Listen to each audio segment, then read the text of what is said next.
आज़म मुश्ताक साहब का कि उन्होंने मुझे कहा बहुत इसरार के साथ कि मैं आपकी खिदमत में हाज़िर हूँ, और मेरे लिए बड़ी सादत है कि प्रोफेसर मुश्ताक साहब को के पैरों को छूने का मुझे फिर मौका मिला, और मैं कभी भी ये मौका मिस नहीं करता अपने तमाम उस्तादों से जब भी मिलता हूँ।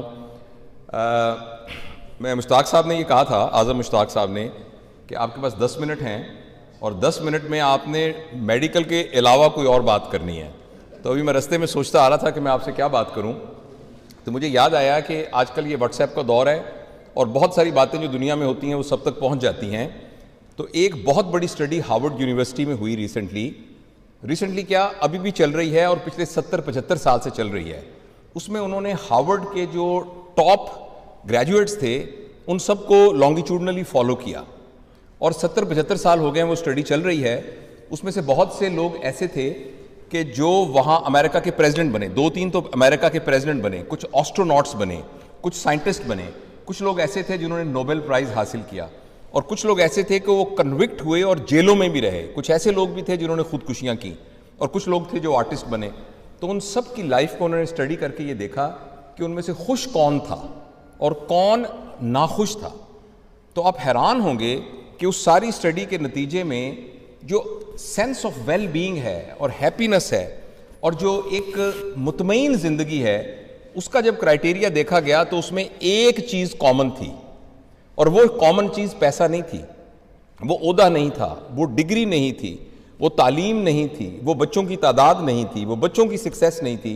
वो ये थी कि जिन लोगों ने अपने रिश्ते निभाए और जिनके अंदर रिलेशनशिप डेवलप करने की एबिलिटी थी, वो लोग बहुत खुश रहे। जो रिश्तों को बना सके, रिश्तों को निभा सके, रिश्तों के सिलसिले में कोई कॉन्फ्लिक्ट आ जाए तो उसको बर्दाश्त कर सके, तो वो लोग थे कि जो कि ज़िंदगी में इत्मीनान के साथ ज़िंदगी गुजारी। तो मैं आप सबको मुबारकबाद पेश करता हूँ कि आई एम श्योर कि आप दुनिया के कुछ हिस्सों में होंगे, कोई पाकिस्तान के मुख्तलिफ जगहों पर होंगे, मगर आप सब लोग इकट्ठे हुए हैं तो ये बुनियादी तौर पर एक मैच्योर आदमी की वेल बीइंग की निशानी है कि उसके रिश्ते कितने मजबूत हैं। तो इस सिलसिले में आपको मुबारकबाद पेश करता हूँ। दूसरी बात जो मैं आप मुख्तसर बताना चाहता हूँ इसी ज़मन के अंदर, कि और क्या क्या हमें लिटरेचर क्या कहता है कि अगर इंसान मुतमईन है तो उसका क्या क्राइटेरिया है। तो उस सिलसिले में आप सब जानते हैं कि हमारे एक इंसान को हम 4 हिस्सों में तकसीम कर सकते हैं। एक इंसान जो चलता हुआ आ रहा है हमारे सामने, उसके अंदर बुनियादी तौर पर 4 डायमेंशंस हैं।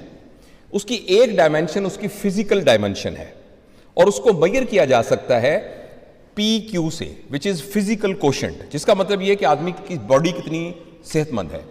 दूसरी चीज़ है IQ, जिससे उसके इंटेलेक्चुअल कोशेंट को मेजर किया जा सकता है कि उसके अंदर रीजनिंग कितनी है, प्रॉब्लम सॉल्विंग कितनी है, जहानत कितनी है, इल्म कितना है। और उसका जो तीसरा डायमेंशन है वो है EQ, यानी उसका इमोशनल कोशेंट, वो जज्बाती तौर पर कितना बैलेंस्ड है और वो कैसे लोगों के साथ इमोशनली इंटरेक्ट कर सकता है। और उसका चौथा जो सेगमेंट है वो है SQ, जिसे कहते हैं स्पिरिचुअल कोशेंट, के बुनियादी तौर पर अगर हम मजहब के कॉन्सेप्ट में कॉन्टेक्स्ट में देखें तो इससे मुराद तो स्पिरिचुअलिटी ही है, लेकिन अगर आप उसको एक तरफ हटा के देखें तो इसका मतलब यह है कि जो कुछ भी हम दुनिया में कर रहे हैं वो हायर पर्पस के लिए कर रहे हैं कि किसी छोटे पर्पस के लिए कर रहे हैं।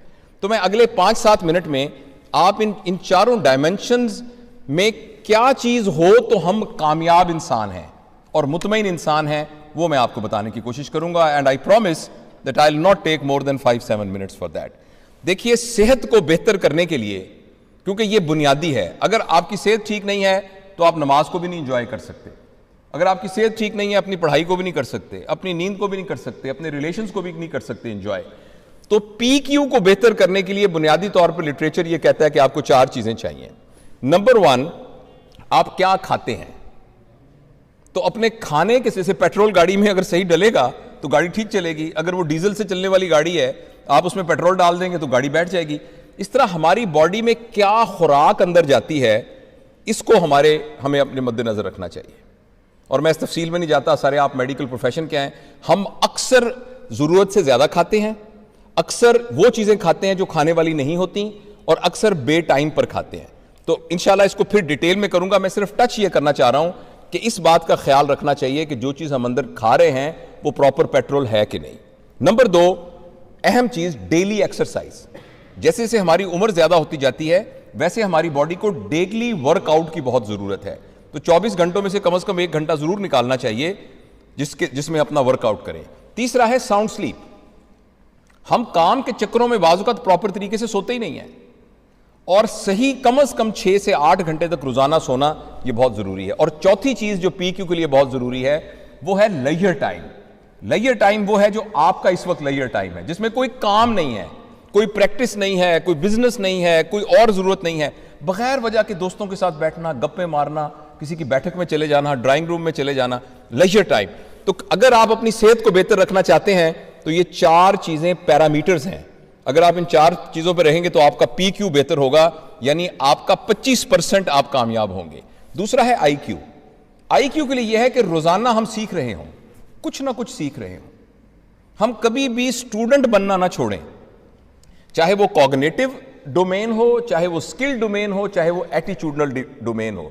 जो नबी करीम सल्लल्लाहु अलैहि वसल्लम की हदीस का मफहूम है कि वो शख्स हलाक हो गया जिसका आज कल से बेहतर नहीं था। तो इसका मतलब है जो कुछ मैं था नॉलेज वाइज, स्किल वाइज, मुझे आज उससे बेहतर होना चाहिए। तो अगर हम ये भी करना, रोज कुछ ना कुछ सीखने लग जाएं तो हमारा 50% ठीक हो गया। तीसरा है EQ। ये वो चीज है जिसमें हम सब मार खाते हैं। EQ की एक ही निशानी है कि आपको गुस्सा आता है। अगर आपको गुस्सा आता है तो इसका मतलब है आपका EQ बहुत लो है, क्योंकि गुस्से के अंदर cognitive domains, pre frontal cortex जो है वो बिल्कुल, प्री फ्रंटल गायरस बिल्कुल बंद हो जाता है और हम सिर्फ अपने अमिगडला की बुनियाद पर सोचते हैं। तो लिहाजा मैं लंबी तफसील में नहीं जाता। अगर आप YouTube में जाएंगे या मुख्तलिफ लिटरेचर देखेंगे तो बहुत सारी इसके बारे में डिटेल मौजूद है। जिस शख्स को गुस्सा आता है उसका मतलब है उसका EQ ठीक नहीं है। इमोशनल क्वोशंट का मतलब यह है कि can you understand your feeling and can you understand others feeling and can you correlate with them in such a way that there is a win win situation. तो अगर ये हमसे अभी तक काबू नहीं हुआ तो इसको काबू करना जरूरी है। तो इससे हम 75% नॉर्मल हो जाएंगे। और आखिरी है SQ। SQ का मतलब यह है कि जो कुछ भी आप काम कर रहे हैं किस पर्पस के लिए कर रहे हैं। फर्ज करें एक डॉक्टर है, वो सुबह से लेकर शाम तक काम करता है और वो ये कहता है कि मैं मरीजों का बहुत अच्छा इलाज करूंगा ताकि मेरे पास गाड़ी बड़ी हो जाए, ताकि मैं 2 मुरब्बे जमीन खरीद लूं, ताकि मैं एक बहुत बड़ा प्लाजा बना लूं, ताकि मेरी एक फैक्ट्री हो जाए, और लेकिन बड़ी ईमानदारी से काम कर रहा है तो उसमें कोई हरज की बात नहीं। एक और आदमी है वो भी उतनी मेहनत से काम कर रहा है और उतना ही पैसा कमा रहा है और साथ ये कह रहा है कि मैं इसलिए करना चाहता हूं कि मैंने माल न्यूट्रिशन को पाकिस्तान में से खत्म करना है। अब दोनों एक ही तरह से काम कर रहे हैं, दोनों एक ही तरह के पैसे कमा रहे हैं, एक ही तरह की आसाइश की जिंदगी में गुजार रहे हैं, मगर ये जो दूसरा आदमी है इसका SQ हाई है बनिस्बत उसके जिसका के पर्पज और था। तो बस सॉरी, टीचर की बुरी आदत होती है कि हर वक्त जिसको देखता है पढ़ाना शुरू कर देता है। तो मैं सिर्फ ये आपसे मुख्तसर अर्ज करना चाहता था कि ये 4 डायमेंशंस ऑफ लाइफ हैं, इनको हमेशा मद्देनजर रखना चाहिए। PQ, IQ, EQ and SQ। अल्लाह ताला आपको बहुत खुश रखे, सलामत रखे। बहुत बहुत शुक्रिया।